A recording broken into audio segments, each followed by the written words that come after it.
Welcome back to Medrash Umaisa, sharing a story for this week's Parsha, Parshas Lech Lecha.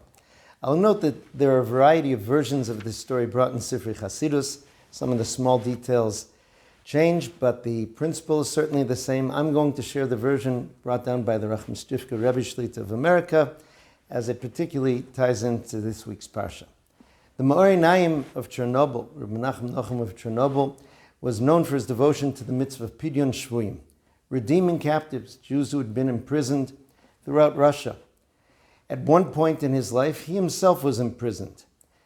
The story is that he was sending money to the poor of Eretz Yisrael, and the Russian Empire at the time was at war with the Ottoman Empire, and that was viewed as treason, as abating the enemy. He was imprisoned in the city of Zhitomir, where the Rav was the Or HaMeir, Reb Zev Wolf of Zhitomir, a great student of the Maggid of Mezrich.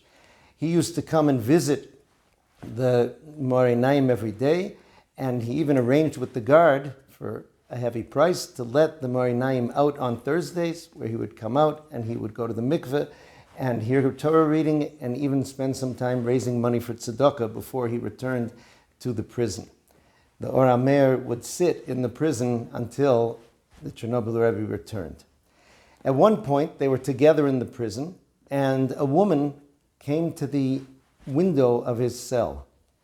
She asked, why was it that Avram Avinu, who devoted himself to achnasas orchim, to giving place to those who needed a place to stay, to welcoming guests, why is it he had to wander from place to place, staying over with other people, as we see in Lech Lecha, that it says, Vayisa l'masov. From there we learn that you should usually return to the same host that you had when you come to a place again.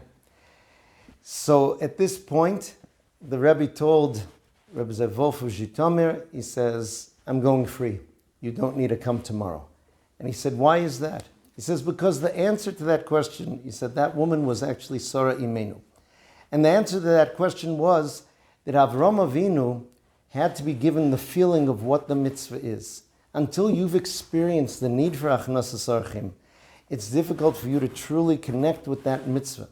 He said, this was given to me as a gift. It's true that I devoted myself to Pidyon Shvuyim, but only now do I truly understand what the need of the captive is and how great and what a pleasure it is to be set free.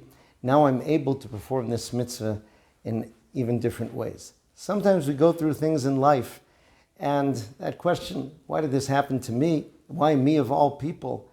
We have to realize that sometimes these things are not a punishment, they're certainly not random, and sometimes they're educational, enabling us to understand others and help others in a better way. May Hashem help us turn all of our experiences into learning experiences. Wishing you a wonderful Shabbos.